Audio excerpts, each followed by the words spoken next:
Aujourd'hui, tu vas apprendre à composer le chaos orchestral et harmonique qu'on peut entendre dans certaines scènes stressantes ou des scènes d'action dans la musique de film. J'ai composé une démo spécifiquement pour la vidéo, on va commencer par l'écouter et puis je t'explique tout juste après, c'est parti.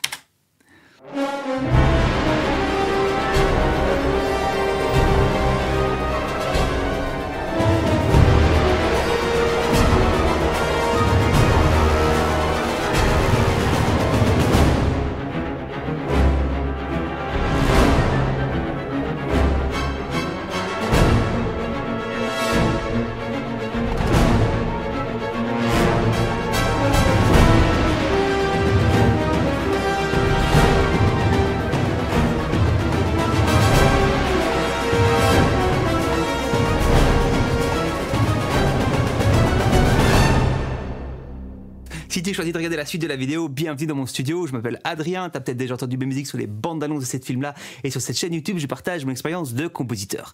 Aujourd'hui, on va parler de comment est-ce qu'on fait ce genre de chaos harmonique. Et peut-être que tu t'es déjà dit en écoutant certaines bandes son de certains films, mais comment c'est possible, ça paraît tellement complexe et disharmonique, on a l'impression que ça module tout le temps, ça n'a aucun sens et pourtant tout paraît cohérent et ça soutient vraiment ce côté genre stressant ou action d'une scène. Eh bien aujourd'hui je vais te livrer quelques petits secrets sur comment composer ce genre de musique. On va parler de deux choses, on va parler des gammes octatoniques et on va parler des accords avec la seconde dans la basse. Les gammes octatoniques ont 8 notes et donc ça les différencie déjà de la plupart des gammes que tu entends d'habitude parce qu'en général il y a 7 notes, ici il y en aura 8. Et comment est-ce qu'on va sélectionner ces 8 notes parmi les 12 disponibles? Eh bien c'est grâce à deux modes différents, il y a deux modes octatoniques. Il y a le mode qu'on appelle ton demi-ton et le mode qu'on appelle demi-ton-ton octatonique. Et donc, qu'est-ce que ça veut dire? Ça veut dire qu'on part par exemple de Do, et on va par exemple prendre le ton demi-ton. Donc on va commencer par ton, et puis ensuite demi-ton. Et puis ensuite on fait ton, demi-ton, ton, demi-ton, ton, demi-ton. Et voilà. Et là j'ai mes 8 notes de la gamme octatonique, j'ai deux fois le Do. Mais donc là on a notre premier mode. Et l'autre mode qui s'appelle demi-ton-ton, eh bien on part de Do, et puis on fait d'abord demi-ton, et puis ensuite ton, demi-ton, ton, demi-ton, ton, demi-ton, ton. Et là c'est le deuxième mode. Le premier mode, il va avoir une petite couleur un tout petit peu genre mineur au début parce qu'on a les mêmes notes que dans la gamme mineure. Tu vois, on a Do, puis Ré, puis Mi bémol, et puis ensuite on a Fa, et puis ensuite ça change parce que là on a ces notes là après. Et donc ça c'est la première gamme octatonique, donc qui est ton, demi-ton, et l'autre on commence par un demi-ton, et puis ensuite on fait un ton, et donc ça c'est plutôt la couleur phrygienne, hein, avec cette seconde mineure au début, avec une tierce mineure, et puis ensuite c'est plus du tout du phrygien, parce que on obtient cette note là, et puis c'est là. Et donc là, on va voir un petit peu quelles particularités elles ont ces gammes octatoniques. La première chose, c'est que ce sont des gammes qui sont symétriques, de par le fait que c'est un enchaînement en continu de tons et de demi-tons. Ça va faire que on va avoir en fait très vite des redondances entre les différentes gammes. Si on se dit que, par exemple, ici j'étais en Do octatonique avec un demi-ton-ton, eh bien je vais en fait avoir les mêmes notes sur plein d'autres gammes, et donc on va en avoir que 3 possibles différentes qui ont des notes différentes. On va avoir celle qui commence de Do, celle qui commence de Ré, et celle qui commence de Do dièse, et celle qui commence de Ré. Regarde, je te montre. Je fais le pattern à partir de Do, et si par exemple je recommence ce pattern à partir de Mi bémol, eh bien ça fait... Tu vois, c'est toujours les mêmes notes. Si je commence ce pattern à partir de Fa dièse, toujours les mêmes notes. Donc tu as 3 paquets de notes différentes possibles et donc 2 modes, celui qui commence par un demi-ton et celui qui commence par un ton. Et donc moi ce que je te conseille si tu veux les retenir, c'est tu retiens un pattern, tu en retiens un, et puis ensuite tu joueras en gros tout le temps dans celui-là, ou bien le temps que tu te familiarises bien avec celui-là. Et donc moi le pattern que je connais par cœur, c'est celui-là, et la manière dont je le représente, c'est comme si j'avais 2 petits signes comme ça. Donc tu vois, il y a les 2 petits doigts là, et puis ces 2 là comme ça, et puis dans l'autre sens ici avec ces 2 là. Donc, je sais pas pourquoi je retiens ça comme ça, mais voilà, c'est ma manière de retenir ce pattern.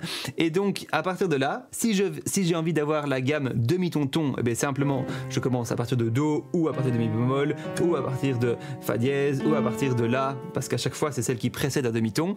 Et si j'ai envie d'avoir le pattern ton demi-ton, eh bien c'est l'inverse. Je commence soit de Mi bémol, soit de Ré bémol, soit de Mi, soit de Sol, etc. Et donc voilà, comme ça tu peux facilement te dire ok, quelles sont les notes sur lesquelles j'ai le droit d'appuyer quand je suis dans les gammes octatoniques. Maintenant qu'on a vu quelles notes on avait le droit d'utiliser, on va maintenant faire des petits paquets de notes pour créer des accords. On va faire des triades pour voir un petit peu quels accords existent à l'intérieur de la gamme octatonique. À partir de chacune de ces 8 notes, tu peux déjà créer un accord diminué. Donc 2 tierces mineures d'affilée. Et là, tu peux le faire à partir de toutes les notes de cette gamme. Et donc ça, c'est la première chose. Et tu peux faire également l'accord diminué avec la 7e à partir de chacune de ces notes. Donc ça te fait déjà un paquet d'accords. Mais ce qui est intéressant surtout, c'est les accords majeurs et les accords mineurs. Quels sont les accords majeurs et mineurs qui existent à l'intérieur de la gamme octatonique? Eh bien, il va y avoir 4 notes parmi les 8 qui vont pouvoir te créer l'accord mineur et l'accord majeur issus de cette note. À partir de Do, tu vas pouvoir faire un accord de Do majeur, mais également l'accord de Do mineur.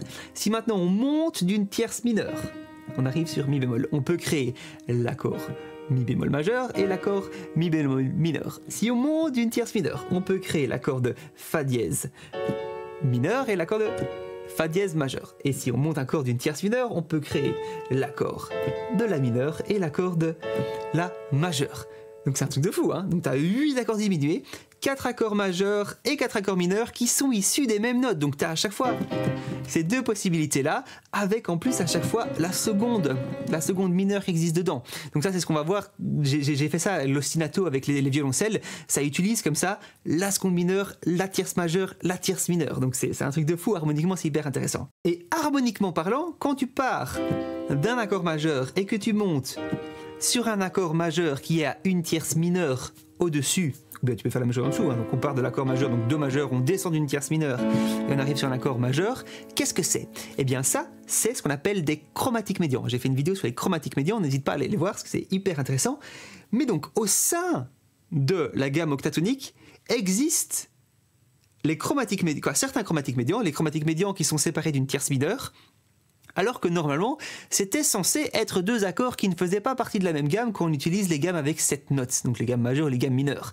Et donc tu vas avoir accord majeur vers accord majeur, y compris vers le bas, et mineur vers accord mineur et accord mineur vers le bas, qui respectent l'architecture de cette gamme octatonique. Et donc cette gamme octatonique, c'est un véritable couteau suisse tant au niveau des différents accords que tu peux utiliser que au niveau de certaines techniques harmoniques qui normalement nécessitaient de moduler. Et quand tu composes avec la gamme octatonique, à partir du moment où tu respectes cette architecture de « ok, j'ai le droit à ces 8 notes-là », eh bien tu peux en fait assez facilement créer des trucs hyper intéressants et peu conventionnels au niveau harmonique que tu n'aurais pas pu faire si tu étais simplement au sein du paradigme d'une gamme avec seulement 7 notes.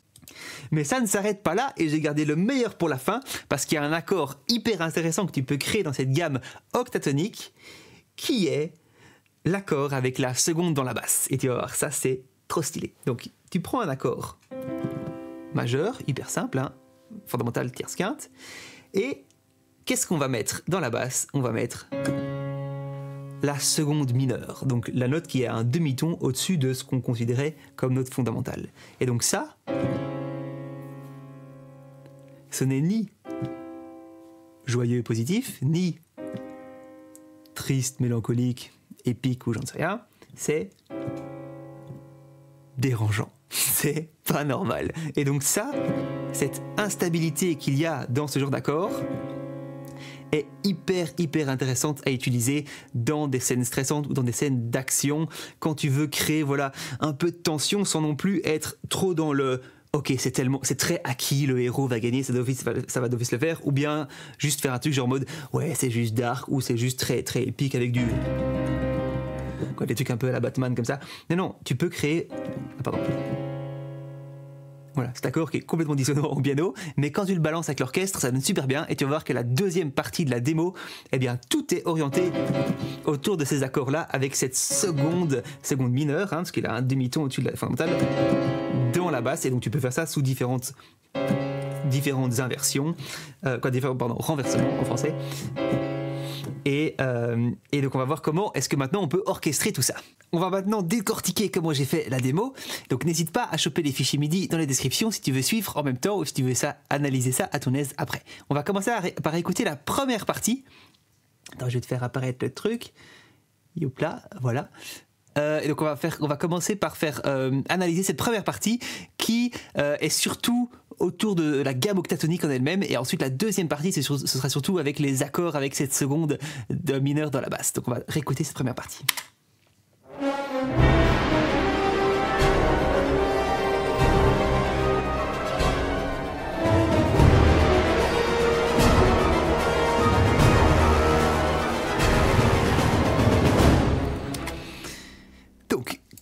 Comment est-ce que j'ai composé ça? La première chose, c'est donc je me suis mis donc en do octatonique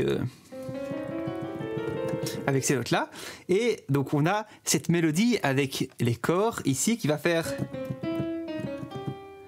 Et donc qu'est-ce qui est intéressant là-dedans? Eh bien j'ai quoi? J'ai ma fondamentale avec le do, et puis j'ai une mélodie qui utilise une seconde mineure et une tierce majeure, et puis ensuite je fais tierce mineure. Tu vois, donc j'ai souligné l'accord majeur et l'accord mineur et celui avec la seconde diminuée à l'intérieur de cette mélodie. Tiens, ici avec les corps. Ça, c'est la première chose. Ensuite, je me suis dit, ok, on va commencer maintenant à mettre un contexte harmonique en dessous. Et là, j'ai utilisé le fameux accord fondamental, quinte, seconde, mineure. Et j'ai mis ça ici dans les bassons, basse clarinette et contrebasson.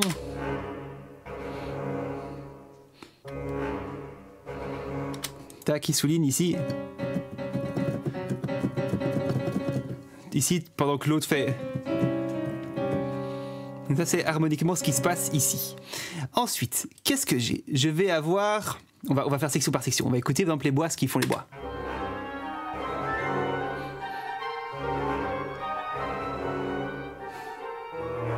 On va commencer par là. Donc tu vois, très chaotique, hein, c'est très chaotique. Et donc en fait, tu vas pouvoir t'amuser à rajouter des petits bouts de chaos les uns sur les autres avec...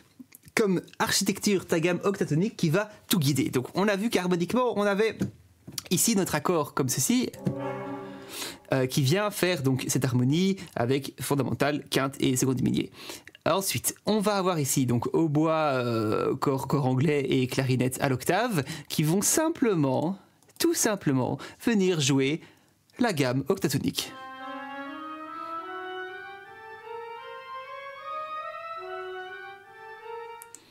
Tu vois, tout simple.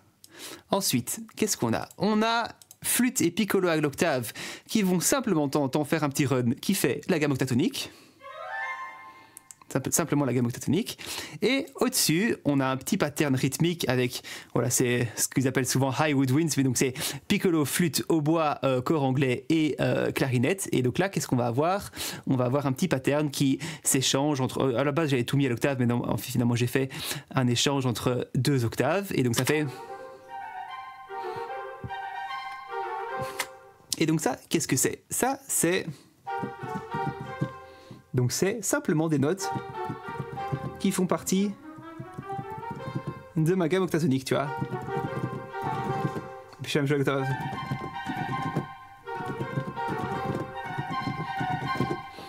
À l'octave. Et donc ça nous donne ça. Et donc on souligne la gamme octatonique. Enfin, on va voir comment je passe à l'autre accord après. On va passer maintenant au cuivre. Dans les cuivres, donc j'ai mes corps qui viennent faire cette mélodie, hein, simplement. Et qu'est-ce qu'elles font, les trompettes au-dessus? Eh bien, elles viennent simplement faire sol, do, do dièse. Et donc, sol, do, do dièse, eh bien, c'est des notes qui font partie de la gamme octatonique et ça donne un petit stab. Quoi, si je le fais avec les trompettes, c'est encore mieux. Comme ça. Et donc low brass, donc trombone, basse trombone, contrebasse trombone et tuba, eh bien ils vont simplement venir jouer la fondamentale, donc des do, quoi. Et donc les cuivres ensemble ils donnent.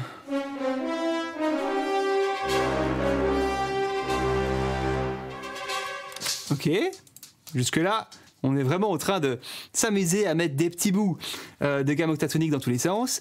Et si on les regarde ensemble, attends, je vais juste faire en sorte que là ça n'apparaisse pas. Comme ça c'est un petit peu plus clair. Youpla. Voilà, et donc on va souligner tout ça. Et donc quand on regarde ça, attends, je vais te le mettre comme ça tu le vois mieux. Voilà.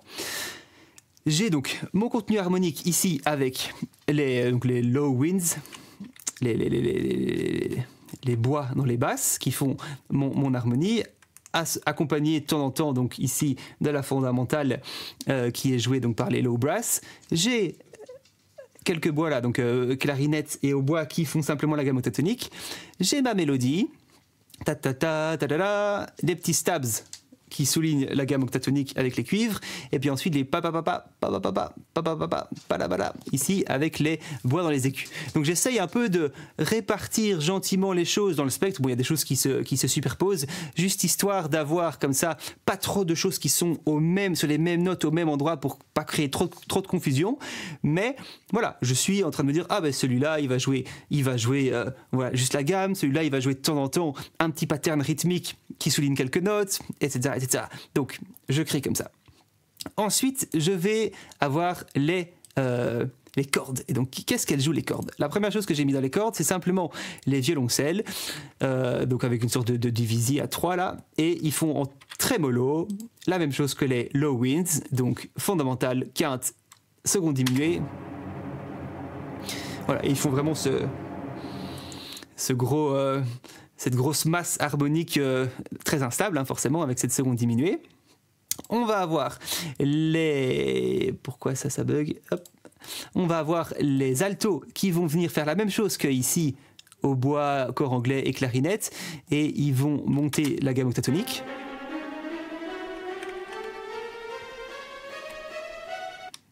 Voilà. On va avoir les violons 1, il n'y a que les violons 1 de toute façon, qui font ici il y a marqué donc thrill minor third, c'est-à-dire qu'ils sont en train de faire sur une tierce mineure, donc c'est sur ces deux notes là, et donc ça fait le full octave ici. Donc une fois de plus je souligne simplement la tierce mineure, et puis ensuite j'ai également des violons, j'aurais dû les mettre dans les violons 1 et 2 là, et donc eux ils font le même pattern que les high winds, donc tout ce qui était flûte, piccolo et tout ça. Voilà, et les violons 2 ils font la même chose, un octave en dessous, une octave en dessous, comme ça, et la contrebasse elle fait simplement un coup de pizzicato sur la fondamentale. Donc si on n'écoute que les cordes,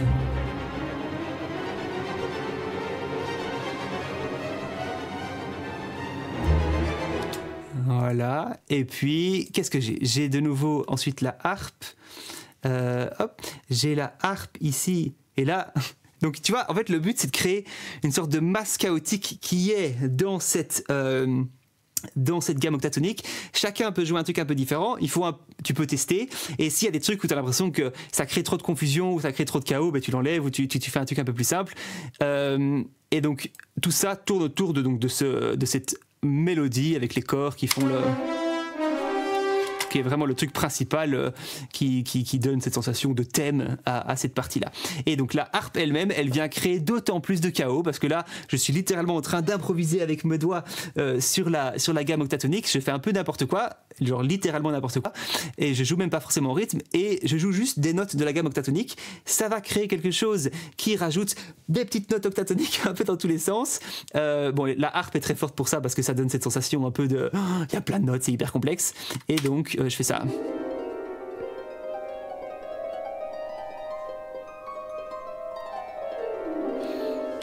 Tu vois, c'est littéralement improvisé sur le spot. Et donc, si je mets cela ensemble, déjà, eh bien, ça donne...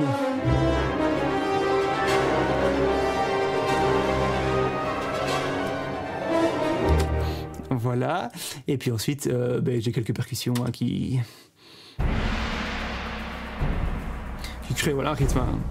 Pas besoin de surcompliquer les choses, on fait un petit rythme. Et puis j'ai... Attends, pourquoi ça s'affiche à chaque fois? Hop. Et puis j'ai simplement les timbales qui font un petit, une fois de plus, la fondamentale, donc le Do, avec un petit roll.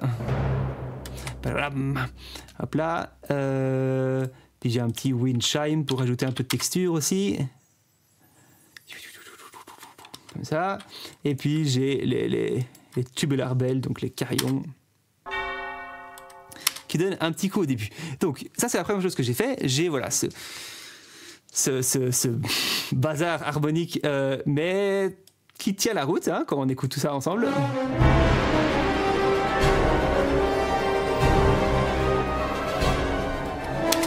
Et ensuite, pour la deuxième partie, qu'est-ce que je fais ?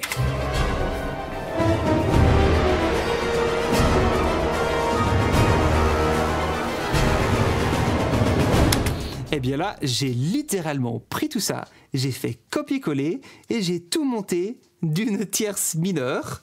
Et on a vu que c'est une gamme qui est symétrique et qu'on a vu qu'il y avait des accords qui étaient majeurs ou mineurs à des tierces mineures d'écart et qu'à chaque fois, à partir de ces nouveaux accords, on peut refaire la même chose et on peut recommencer le même pattern ton, demi-ton, ton, demi-ton, ton, etc. Dans la mesure où tout ça est symétrique. Eh bien, en faisant simplement, je prends toutes mes notes MIDI, je les transpose à une tierce mineure au-dessus, je reste toujours dans la gamme octatonique et je peux éventuellement rajouter des choses. Ici, je pense que j'ai même rien rajouté de particulier, j'ai juste fait rentrer voilà, des caisses claires à ce moment-là. Pour faire un peu grandir la chose. Pour faire un peu que ça grandisse. Et donc, si on écoute cette partie-là en premier...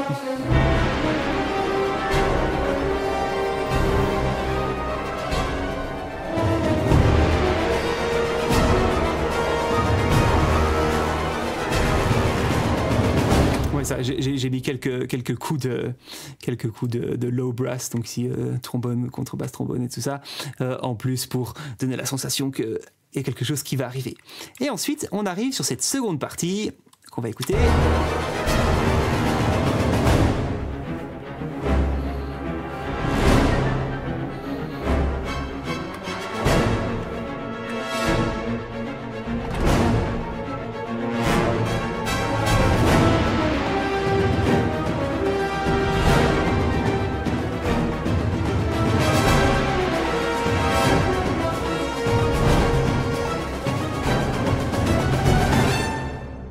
Donc là, ici, le but, c'était de faire intervenir cette fameuse technique avec les accords, avec une seconde mineure dans la basse. Et donc, la première chose que j'ai composée, c'est ce qui est joué ici par les violoncelles. Bon, en vrai, c'est un peu bizarre d'avoir mis comme ça 5 notes d'un coup sur les violoncelles. Je pourrais les répartir un petit peu mieux sur l'orchestre, mais voilà, j'ai fait comme ça. Et donc, si on écoute juste les violoncelles ici, ça donne quoi ?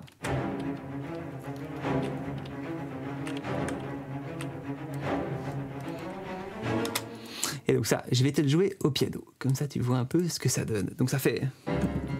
Ah.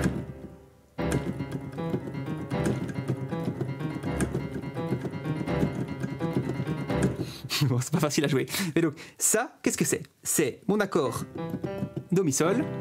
Donc ma triade, mon simple accord de Do majeur, sur lequel je rajoute ma seconde mineure. Et bien ensuite, je fais ce pattern...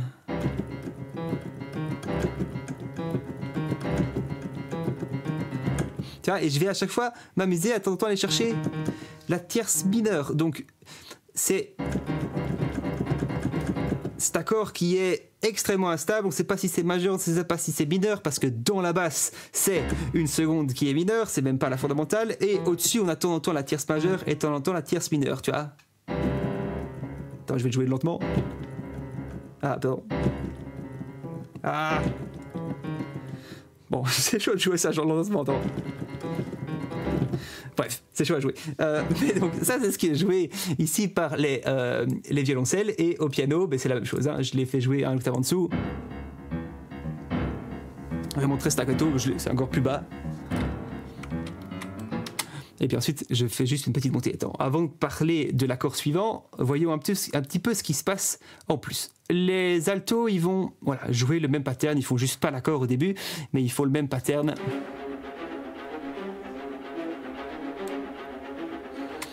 Voilà. Ensuite, qu'est-ce qu'on a? Le piano, il faisait la même chose. Les percussions, elles font ce qu'elles font. Ouais, il marque juste les temps. Voilà. Donc, hop. Yop. Ah. Ensuite, dans les bois, qu'est-ce que ça donne? Eh bien, c'est la même chose. Hein. Donc, les low winds. Les low winds font la même chose que les violoncelles. Donc au début, on fait simple, on instaure juste ce pattern rythmique, on le présente. Et puis ici, qu'est-ce que j'ai? J'ai les petits piccolo à l'octave, flûte, hautbois, cor anglais et clarinette qui viennent faire... Donc un petit pattern qui se respecte là, ta ta ta. Ça, ces trois notes-là, eh j'ai simplement fait copier-coller et je les descends à chaque fois donc d'un demi-ton par rapport à la dernière et ça respecte la gamme octatonique. Toutes ces notes appartiennent à la gamme octatonique et donc on a ce petit comme ça qui descend pour créer un peu de suspense. Évidemment, à ce moment-là, c'est libre à toi d'un point de vue composition à mettre les petits riffs que tu veux et tout ça. Dans les cuivres, qu'est-ce que j'ai mis? J'ai simplement les corps qui font donc l'accord avec la seconde mineure dans la basse, donc Do dièse, et puis ensuite Sol, Do, Mi, donc c'est le renversement, le renversement, donc Sol, Do, Mi, et le Do dièse là. Tiens.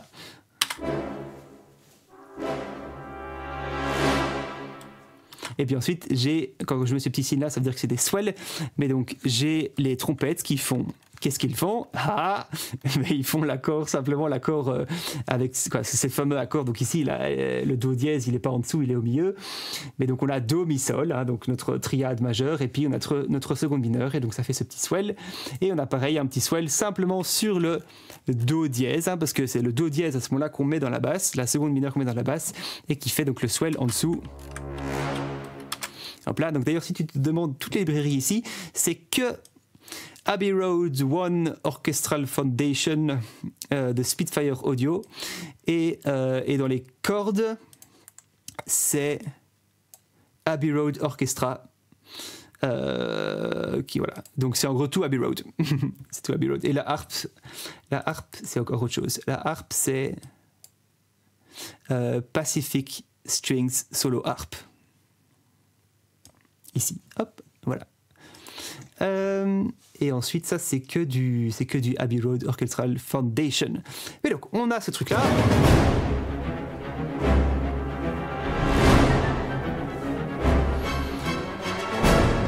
Ah voilà, tu vois. Là, qu'est-ce qu'elles font? Mais violon 1 et violon 2. Eh bien, c'est la même chose. Donc, Do, Mi, Sol, donc fondamental tierce quinte, avec cette seconde mineure. Et ils viennent faire ce petit... Ta, ta, ta. Donc, voilà. Ça, c'est... En fait, c'est un peu un puzzle comme ça, tu vois. Tu crées ton petit truc rythmique et puis au-dessus de ça, tu peux faire des petits trucs qui descendent, des petits stabs à droite à gauche, des petits swells, quoi. Voilà, c'est un peu, t'as des petites couleurs, tu les mets un peu comme tu veux. Voilà, tu fais un petit tableau de ce que tu veux avec au sein de cette gamme octatonique. Ensuite, je passe à l'accord suivant. Et qu'est-ce qui se passe? Eh bien, devine quoi? On a utilisé un autre accord qui faisait partie des accords de cette gamme octatonique. Et donc ici, qu'est-ce qu'on a? On a La, Do dièse, Mi. La, Do dièse, Mi, c'est quoi? C'est un accord de La majeur avec un Si bémol. Et donc La, Do dièse, Mi avec un Si bémol, eh bien c'est notre fameux accord avec cette seconde mineure dans la basse. Et il fait partie donc de cette gamme octatonique. Et donc on a simplement, quand j'ai simplement tout pris, j'ai tout transposé, et donc là on vient de faire un chromatique médian, une tierce mineure vers le bas d'un point de vue harmonique, mais moi j'ai tout monté à l'octave au-dessus, parce que sinon ça commençait à être trop grave. Et donc on est là, on monte, même chose, hein.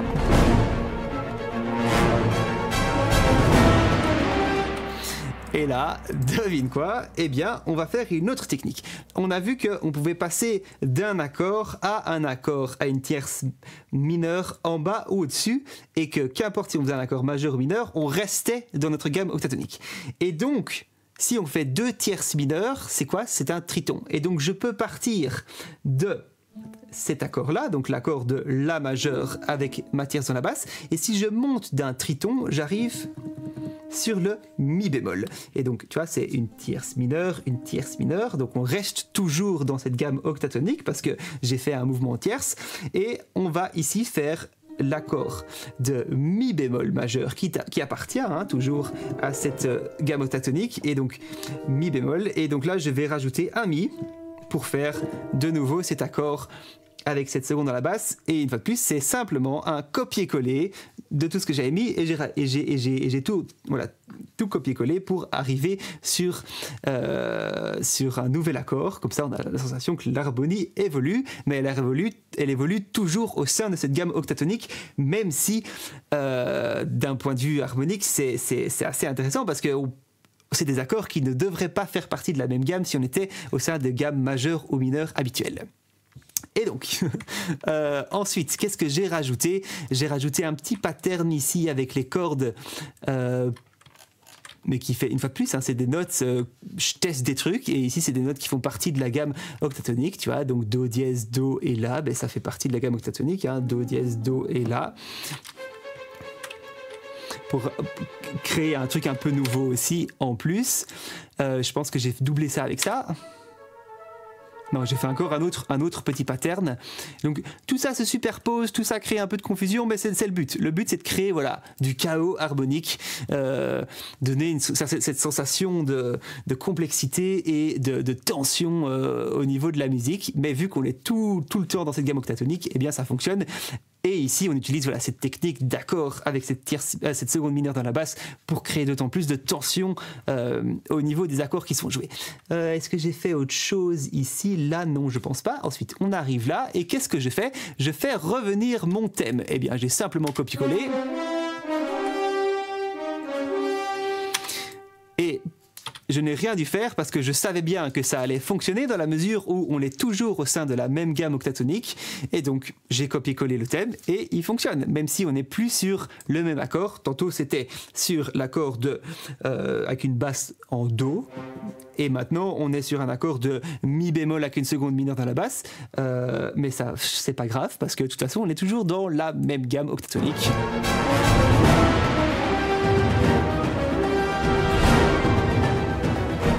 Et donc tu vois, j'ai fait en sorte que le petit il revienne de nouveau. On a le swell de nouveau. Là j'ai doublé ça avec hautbois et clarinette ici à l'octave. En plus, au niveau des cordes, ça se densifie un peu plus. C'est simplement le pattern des violoncelles qui est maintenant repris à l'octave avec les violons. Tiens, là, j'ai essayé même en jouant, j'ai loupé une note, mais donc c'est pas grave. Et d'un point de vue percussion, ça se densifie également. J'ai fait arriver ici les octobands.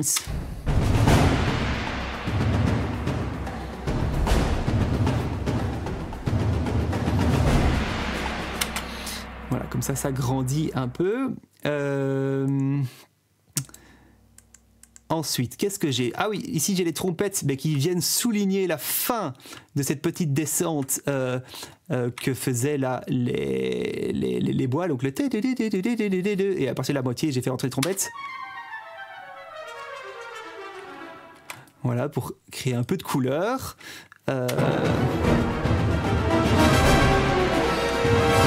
Et donc on arrive sur un quatrième accord. Et qu'est-ce que je fais? On était sur cet accord de... On va prendre un petit piano. On était sur cet accord-là, donc le Mi bémol avec la seconde mineure dans la basse, et je vais descendre d'une tierce mineure, arriver sur un accord majeur, je arrive de nouveau sur mon Do, donc je boucle la boucle, et je lui mets une seconde mineure dans la basse, et on refait la même chose, on copie-colle tout, et on met tout ça en Do avec cette seconde mineure dans la basse, et quand je dis dans la basse, elle est là la basse, mais je double tout le temps là. à chaque fois dans ce que je fais ici. Et on conclut comme ça. Et en fait, ici, j'ai quoi? Ah oui, ça, maintenant les bois viennent doubler le petit ostinato que les violoncelles avaient introduit dès le début. Et on a tout de nouveau le thème, et le thème voilà, a été transposé de nouveau, et de sorte à ce que ça... J'ai transposé ici, on commençait avant avec le Do dièse, Do, Mi, et maintenant on fait Mi, Mi bémol, Sol, Mi, Mi bémol, Sol, et ça fait toujours partie de notre gamme octatonique. Mais une fois de plus, à partir du moment où tes notes faisaient partie de ta gamme octatonique et tu les transposes en tierce ou en triton, en tierce mineure ou en triton, eh bien ça fait toujours partie de ta gamme, tu es toujours à l'intérieur de ta gamme. C'est ça qui est merveilleux.